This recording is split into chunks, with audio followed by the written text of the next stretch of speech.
सवाल नंबर 1, सिर्फ 2 महीनों की तैयारी में प्रवेश वर्मा ने 4000 से ज्यादा वोटों से अरविंद केजरीवाल को कैसे हरा दिया। सवाल नंबर 2, आखिर बीजेपी ने उन्हें बैक बेंच पर क्यों बिठा दिया। सवाल नंबर 3, क्या प्रवेश वर्मा बीजेपी के ही कुछ नेताओं की आंखों में किरकिरी बन गए थे। क्या है इन सवालों के जवाब और 2 महीनों की इनसाइड स्टोरी बताऊंगी मैं इस वीडियो में। दरअसल पश्चिम दिल्ली सीट से 2014 से 2024 तक सांसद रहने के बावजूद हालिया लोकसभा चुनाव में टिकट न मिलने के बावजूद प्रवेश वर्मा न तो नाराज हुए और न ही वह अपने पद से भटके। इसकी बजाय उन्होंने पार्टी अलकमान के फैसलों को स्वीकार किया, हिम्मत नहीं हारे और फिर मार्च 2024 की शुरुआत से ही वह दिल्ली चुनाव पर अपनी नजरें गड़ाए रखी। दिल्ली चुनाव के नतीजे आने के बाद अब प्रवेश वर्मा को जहां प्लेइंग 11 से भी बाहर रखा गया था, उन्हें प्लेयर ऑफ द मैच का ताज पहनाया गया। हम आपको बता दें, प्रवेश वर्मा एक अनुभवी नेता हैं और अपनी जीत का श्रेय उन्होंने प्रधानमंत्री नरेंद्र मोदी को और दिल्ली की जनता को दिया। केजरीवाल को हराने के बाद प्रवेश वर्मा ने कहा, मुझे 2 महीने पहले ही बताया गया था कि मुझे नई दिल्ली केजरीवाल की सीट से चुनाव लड़ना है। उन्होंने कहा, केजरीवाल के कार्यकाल के दौरान हुई सभी भ्रष्टाचार की जांच के लिए पहली कैबिनेट में एक विशेष जांच दल का गठन किया जाएगा। दरअसल प्रवेश वर्मा ने नई दिल्ली में आप संयोजक अरविंद केजरीवाल को 4099 मतों के अंतर से हराया है, जो काफी हद तक आमने सामने की लड़ाई बन गई थी। तीसरे स्थान पर दिल्ली की पूर्व सीएम शीला दीक्षित के बेटे संदीप दीक्षित 4541 मतों से हार गए। जिस सीट पर केजरीवाल ने 2013 में अपना कार्यकाल शुरू करने के लिए अपनी मां से छीना था। आपको हम ये भी बता दें कि प्रवेश वर्मा पूर्व सीएम के बेटे और 2 बार बने सांसद।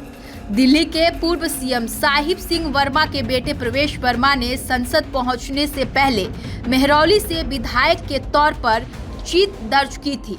2013 में दिल्ली विधानसभा भंग होने के बाद उन्हें 2014 में लोकसभा के लिए मैदान में उतारा गया। वे पश्चिम दिल्ली से जीते और 2019 के चुनाव में सीट पर कब्जा बरकरार रखा। वह तब मशहूर हुए जब 2019 के लोकसभा चुनाव में दिल्ली में संसदीय चुनाव 5.7 लाख वोटों के अंतर से जीता। हालांकि 2024 के लोकसभा चुनाव में बीजेपी ने बदलाव का विकल्प चुना और वर्मा की जगह पश्चिम दिल्ली लोकसभा सीट के लिए जाट समुदाय के नेता कमलजीत सहरावत को मैदान में उतारा।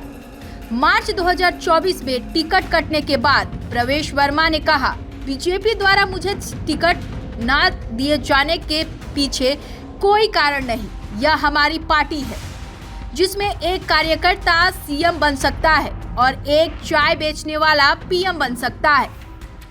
बीजेपी हर एक कार्यकर्ता को मौका देती है। प्रवेश वर्मा ने कहा, हमारा ध्यान 400 सीटें जीतने और फिर दिल्ली विधानसभा जीतने पर है। मसलन बीजेपी का चेहरा ना होते हुए भी प्रवेश वर्मा निश्चित रूप से दिल्ली विधानसभा चुनाव से पहले भगवा पार्टी के सबसे भरोसेमंद और कट्टर सिपहसालार रहे। कैसे प्रवेश वर्मा ने खुद को मुख्यमंत्री पद के दावेदार के रूप में स्थापित किया, आइए जानते हैं। प्रवेश वर्मा ने आक्रामक तरीके से बीजेपी के अभियान को दिल्ली के लोगों तक पहुंचाया। उन्होंने केंद्र के शासन के बारे में बात की और केजरीवाल और आप की नीतियों की आलोचना की। उन्होंने प्रदूषण प्रबंधन और बुनियादी ढांचे पर जनता का ध्यान खींचा।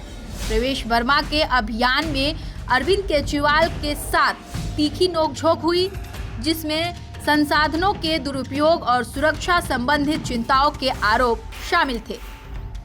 यहाँ तक कि प्रवेश वर्मा ने मुख्यमंत्री के आधिकारिक आवास पर बीजेपी के शीश महल आरोप को भी उठाया और यमुना प्रदूषण पर उनकी नाकामी को लेकर अरविंद केजरीवाल और आप पर हमला किया, जहां उन्होंने बीजेपी का संदेश दिल्ली के लोगों तक पहुंचाया। वहीं उन्होंने आप पर तीखे हमले करके खुद को संभावित मुख्यमंत्री पद के उम्मीदवार के लिए भी स्थापित किया। सीएम पद के चेहरे के बारे में पूछे जाने पर वर्मा ने बयान दिया कि मैं इस बारे में बाद में बात करूंगा।